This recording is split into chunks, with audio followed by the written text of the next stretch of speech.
I am Aurelia Johnson. I'm the identity professor. I'm the founder of the OWN Project. And tonight we're talking about sexual desire and pleasure for Black women in a world that causes them pain.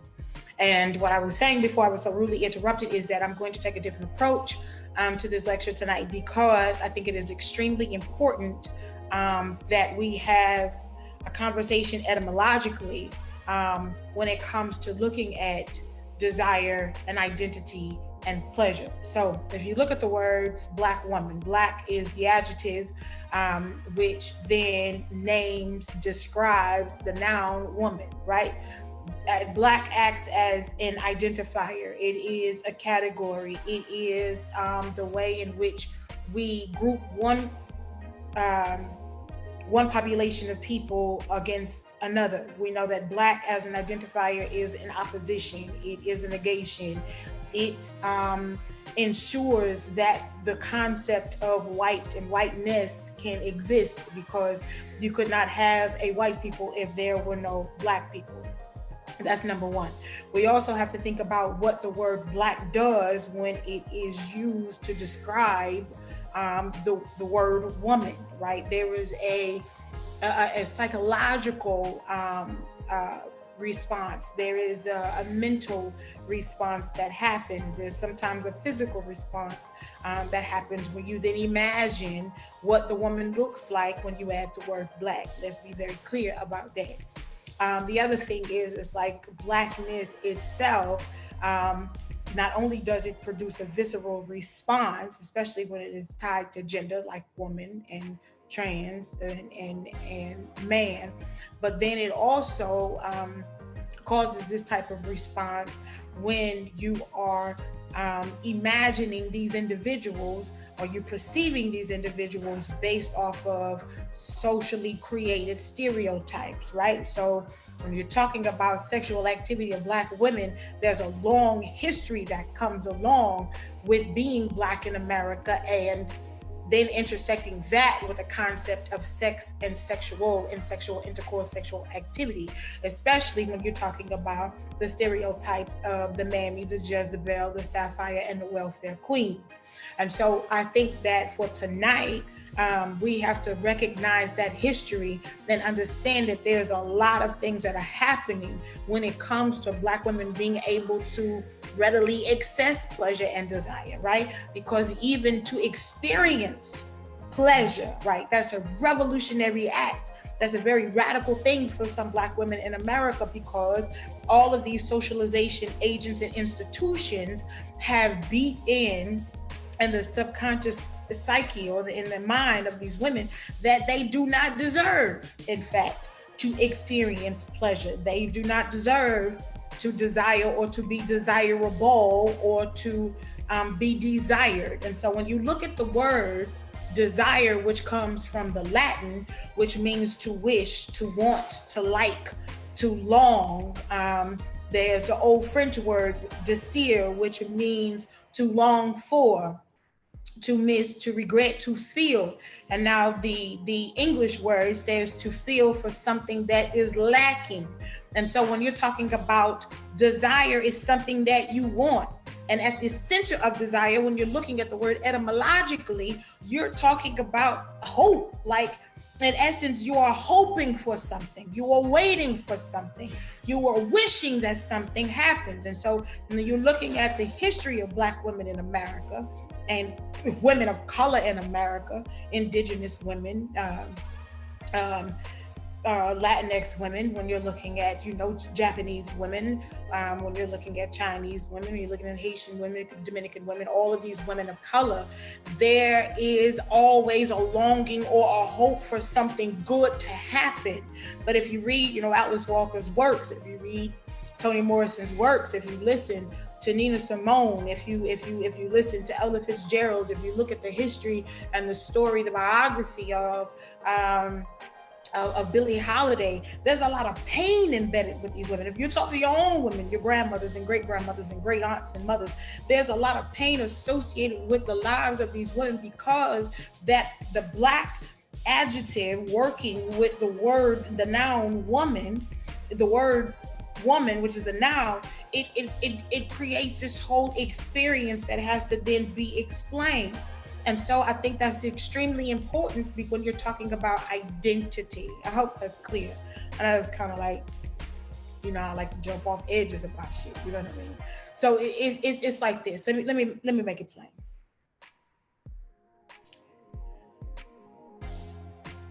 You have to be vulnerable to even really sit with yourself and say, this is who I am.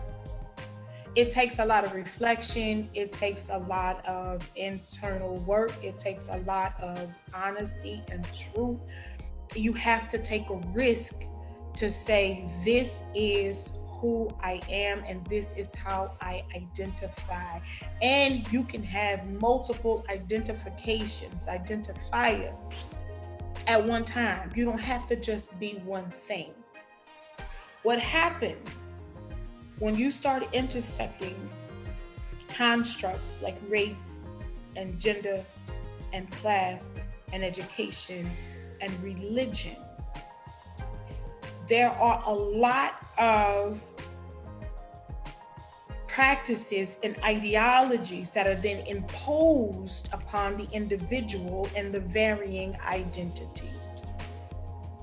There's a gender ideology, there's a racial ideology, there's political ideology, there's a religious ideology, there's a class ideology. You have all of these ideologies that then compound when it comes to how the individual is able to identify themselves. Black women are in a unique position in America because of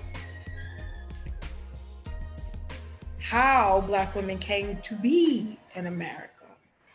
Just like indigenous women are in a very unique place in America because of how they were here and then the Americans came over. And so there's a whole history and interaction about that. For Black women, and I speak as a Black woman, we have to take into account how one has been taught to hate the very skin that they're in.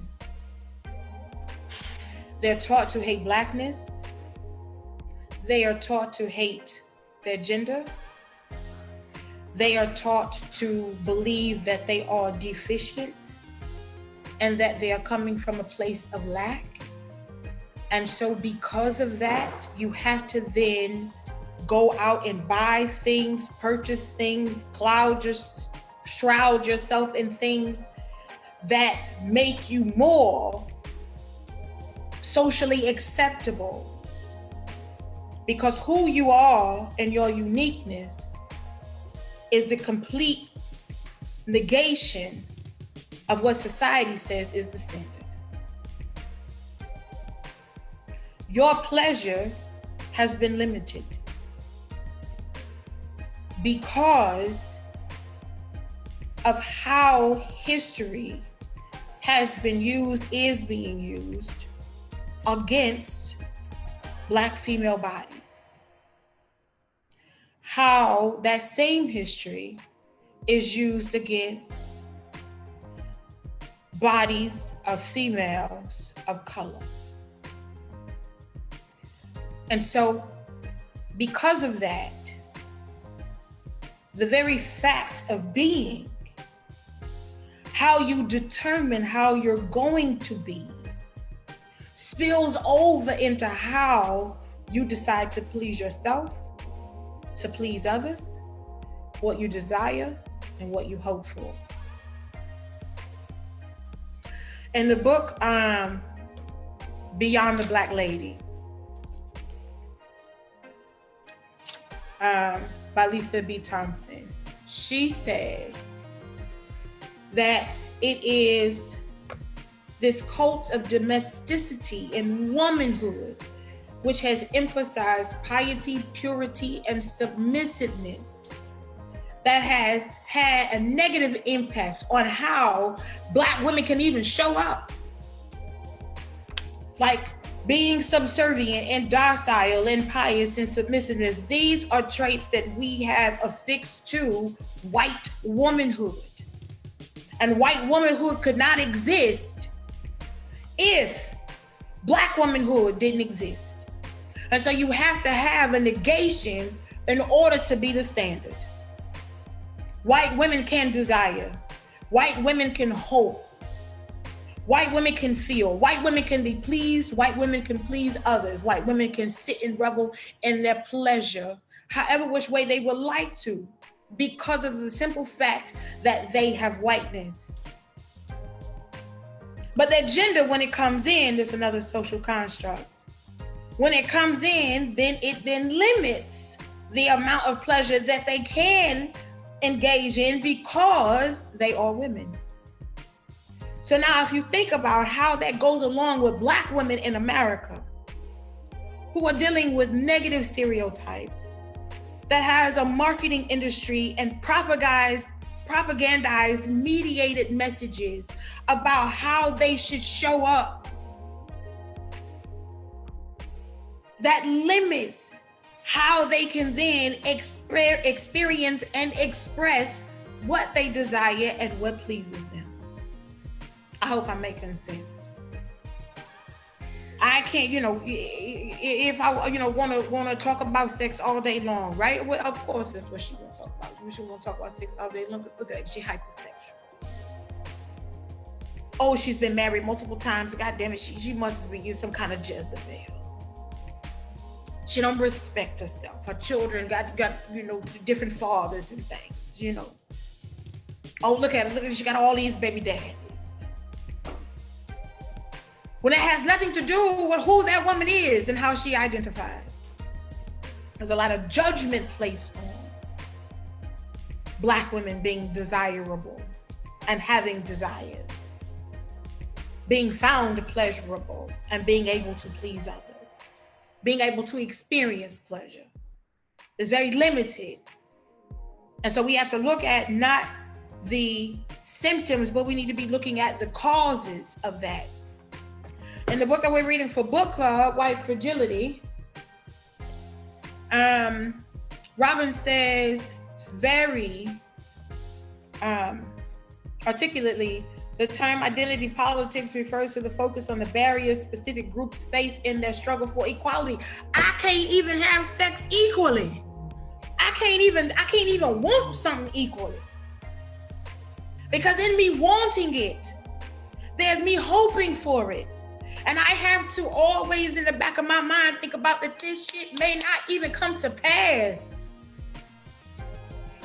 I may not ever be able to get it. Because my history is the very definition of pain. The women I come from know more so about pain than they do about joy. And that's a problem. That's a problem. And now in this space with the Own Project and why I created it, it is to create a non-judgmental space, a safe zone for women to experience themselves and figure out themselves and identify themselves amongst other women who are doing the same thing. And everybody's struggle ain't the same. Don't think that I'm saying that the Black female experience is a monolithic experience, but there is a commonality when it comes to the history of being a Black woman in America. And let me be very clear, when I say Black woman in America, I mean all Black women in America. I don't pick and choose which Black lives matter to me, because they all matter. Cisgender, gender non-conforming, gender non-binary, transgendered. They all matter. And there is a history that we have to confront courageously if we're ever going to be able to define ourselves for ourselves and then walk in that truth. That's important, especially with everything that's going on. Because not only do you have an individual identity, there's a collective identity that we all are part of. One can even argue and say that there are multiple collective identities. If you're in a sorority, that's an identity. You identify yourself as a member of Zeta Phi Beta Sorority Incorporated, or a member of Alpha Kappa Alpha Sorority Incorporated, or a member of Delta Sigma Theta Sorority Incorporated, or a member of Sigma Gamma Rho Sorority Incorporated. If you are a mother, then you identify yourself with the collective that says that they are mothers. If you are not a mother, then you identify yourself as with the collective that's not mothers. If you are educated, then you identify yourself with the masters that are educated. Like if you're a stripper, you identify yourself with all the folks that strippers, because that's what we do. If you're a dancer, you identify yourself with the dancers. You have all of these layers that add to your uniqueness, your identity, and you don't have to pick and choose. That's why the OWN Project is here. That's the work that the OWN Project chooses to do. That's the mission. That's the purpose, to get women and girls to know that it's okay to love themselves, accept themselves, and heal themselves. That's the purpose of this vehicle. The OWN Project is a vehicle. It is a movement. It is a tool. It is something that needed to show up, because there are a lot of mitigating factors that impact how we see ourselves and then see each other. And if we can't get a clear understanding of who we are, if we can't look in the mirror and know that this is who I am, how the hell are you supposed to be able to look at somebody else and accept who they are saying they are? You can't. You don't accept you, shit, you ain't gonna accept them. We have to be very honest about these things. It's time out for foolishness, man. It's time out for all of these multi ways. I can't even think of the word I was looking for. All of these varying ways that we separate ourselves. That we categorize ourselves in order to be away from. I'll use this identity because, it benefits me, but all these over here, I don't really want to deal with them kind of folk. And it's time out for that. Everybody got a story. Everybody got a mission. Everybody got something to say. And we absolutely have to get to a place where we... it's time out for that. Everybody got a story. Everybody got a mission. We have to get to a place where... We say it's time out for the bullshit. We have to. I don't have to separate myself from you because you're a black trans woman and I'm a cisgender black woman. What? Stupid. It makes sense. I may not agree, but we have a right to disagree with each other, but we don't have to fall apart because we disagree. It's over. There's way too much going on. There's way too much on the line now for us not to even be able to have a healthy conversation with each other and accept who we are as we are showing up. So, it's time out. It's over. I'm over all the extracurricular. So that's why the OWN Project is here. That's why I'm calling myself the Identity Professor, because what I do is basically I'm the expert in identity. Should I paid enough money for this education? So I might as well use it, right? That's what we want to talk about tonight. I ain't gonna be before you long. I know everybody's still heavy over everything. We hadn't even gotten over Ahmad. And now we got George and Brianna, and the list of names goes on and on and on and on. And it's a matter of how these brothers and sisters are showing up. It's a matter of who somebody believes that they are. It's about how they're perceiving them. Because black as an adjective, it doesn't qualify or quantify human life. Non-black people that subscribe to white supremacy, believe that blackness equates to being an animal. And we have to do something to combat that. So to everybody who has joined, I thank you so much. I am absolutely grateful for the people who have joined this live tonight. I really was going to go a different way, but after everything that has happened, I just couldn't sit and have my usual sex talk. We're going to have it, but I think there's some other things that we need to talk about. We can't figure out who we are, and how we supposed to figure out how we gonna please ourselves, and be honest about how we want to please ourselves, how we want somebody else to show up and please us. And if they're not honest about who they are, then they damn sure can't show up and please you in their truth, because they gonna be scared, to say that this is what they want. This is what I need. This is what I want you to do. We got to do away with these socialization ages. It's a bunch of bullshit. It's time out. So to everybody who joined, thank you so much. I know this was kind of heavy, but I am very grateful, and I love you, and I see you, and my wife is on here, and my sister Emerald is here, and Peaches is here. Oh my gosh. And so that makes me super happy, and I'm grateful. And Emerald says, we are not allowed to be vulnerable. We're expected to be strong all the time. Let me tell you something, sis.